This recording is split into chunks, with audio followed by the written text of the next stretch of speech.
Hi students, in this video lecture and in the upcoming subsequent video lecture, we'll be taking a look at some of the questions that students commonly ask, particularly when they are beginning their journey in medical imaging. In this video lecture, we are going to answer two questions. First one, where can I find some interesting medical imaging challenges and competitions so that I could start working on them? And the second question is, where can I find medical imaging data so that I don't have to look for acquiring the data, but would rather right away start working on that particular data. Those are the two things that we will take a look at in this current presentation. There is a web page called grandchallenge.org. I'll put the link to it in the description section also. You could go through it, and of course in the slides as well. This is the platform where they collect and put all the information about the challenges together. Interesting challenges happen every year along with the MICAI conference. Medical image computing and computer assisted intervention. So I was referring to it in the very first video lecture. Some of them are right away hosted here on this web page. In addition to MICAI, even ISBA every year conducts some challenges. ISBA is IEEE International Symposium on Biomedical Imaging. Let me quickly take you through this website. Here is the website I was referring to, grandchallenge.org. It has various sections. Let us first quickly go through them. One part is manage your data, where you upload your data and then control who has access to it, and view data with our globally available browser-based workstations. And then try and expect annotations, where you could upload your ground truth. This is more of like a training. You ask them to annotate, those who want to learn, and then you compare it with the ground truth labels and give them the score. And then gather annotations. You might not be having ground truth, that's what you want to generate. For this purpose also you upload your data here. It has online browser as well as some labeling tools, so the annotators can log in here and then make the annotations. For a given competition or a challenge, they could upload their results, and it has a leaderboard individually for each challenge, and you could see there the results. On the other side, you could deploy your algorithm into this web page, and then people can upload their data and see how good the results are from that particular algorithm. And it also gives you references to various certified products in the area of medical imaging. And then you see here interesting statistics. There are around 45,000 registered users for this. There are currently 259 challenges going on. Most of these challenges usually provide you the training data, testing data, and also in some cases hidden test data, and then your algorithms could get validated there. And around 40 algorithms where you upload your data and see how a particular algorithm works on your data. It also gives you other interesting statistics as well. First thing I usually look at is how many users, participants are there from India. Okay, 2331. Not bad, out of total users of 45,107 as of now. And it also tells you which is the hot competition that's going on right now. There is, for example, Drive, Refugee, and then you could go through those challenges there. So let me now quickly take you through this challenges part also. You later go through it in more detail, but this is where you find a lot of challenges here going on.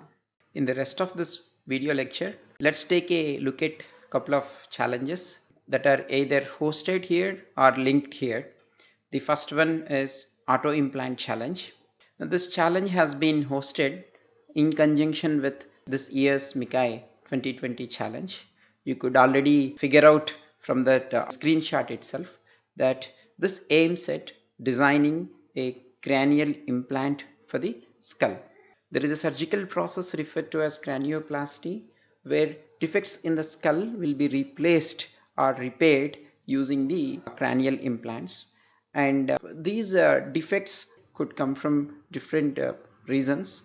For example, if there is any tumor in the brain that needs to be treated or removed, so in those cases there could be a damage depending on the location of the tumor to the skull, or this could also be due to an injury where a person met with an accident and his head got injured. Depending on the region where he got injured, there could be this defect. And now this challenge aims at designing an implant that fits precisely against the borders of the skull. This whole process of designing in fact involves quite a lot of steps. For example, you would start with the 3D scan of the head, and then from that one can figure out the regions where an implant needs to be designed. Again, to this end, there are more details. For example, the 3D segmentation of the skull, you will go towards the 3D mesh of the skull, and from there are different ways you could design this implant. For example, one could design this implant by starting with the skull of the current patient, and then coming up with a design or learning how the whole skull would look like, and when you subtract that whole skull from the existing skull, you would be able to design the implant. Another way is directly designing the implant instead of looking at the holistic continuity of the skull.